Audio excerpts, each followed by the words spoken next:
আজকে আপনাদের এমন এক প্রেমের কথা শোনাবো যার সমাপ্তি হয়েছিল জান্নাতে। কুফায় এক তরুণ ছিল যিনি অত্যন্ত সুন্দর চেহারার অধিকারী ছিলেন এবং সর্বদা আল্লাহর ইবাদতে মগ্ন থাকতেন। তিনি নাখা গোত্রের এক পরিবারের সান্নিধ্যে এসে বসবাস করতে শুরু করেন। একদিন তিনি তাদের মধ্যকার এক সুন্দর নারীকে দেখেন এবং তার প্রতি আকৃষ্ট হয়ে যান। তিনি তার প্রেমে এতটাই ডুবে যান যে একদিন তিনি মেয়েটির পিতার নিকট বিয়ের প্রস্তাব পাঠান, কিন্তু মেয়েটির পিতা জানান যে মেয়েটির ইতিমধ্যেই এক আত্মীয়ের সাথে বিয়ে নির্ধারিত করা হয়েছে। যখন তারা উভয় প্রেমের কষ্ট সহ্য করতে পারছিল না, তখন মেয়েটি তরুণকে চিঠি লিখেন, আমি জানি আমার প্রতি তোমার গভীর ভালোবাসার কথা এবং আমার জন্য অনুভব করা তোমার কষ্টের কথা। তুমি যদি চাও আমি সব ছেড়ে তোমার কাছে চলে আসব, আর তা না চালে আমি তোমাকে আমার বাড়িতে আসার সুযোগ দেব। তরুণ উত্তর দেন, আমি কোনো একটিও করব না। আমি ভয় পাই যদি আমি আমার রবের অবাধ্য হই তবে আমি কিয়ামতের সেই দীর্ঘ দিনে আযাব ভোগ করব। আমি এমন এক আগুনকে ভয় পাই যা কখনো নিভবে না এবং যার জ্বালানি কখনো ফুরবে না।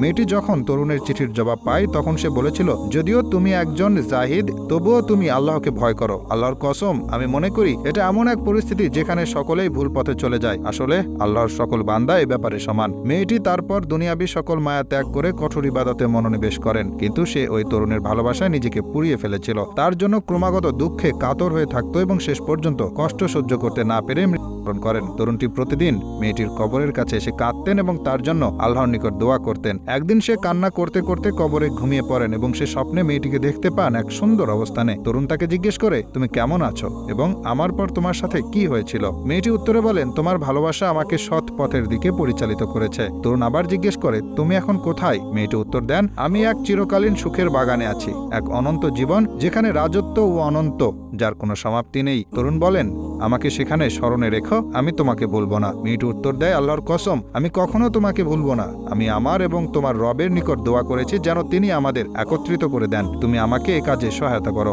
তরুণ তাকে জিজ্ঞেস করেন, আমি তোমাকে কখন দেখতে পাবো? মেয়েটি উত্তর দেয়, তুমি নিশ্চয়ই আমার কাছে আসবে এবং শীঘ্রই আমাকে দেখতে পাবে। অতঃপর মেয়েটি চলে যায়। এই স্বপ্নের 7 দিন পরেই তরুণের হয়।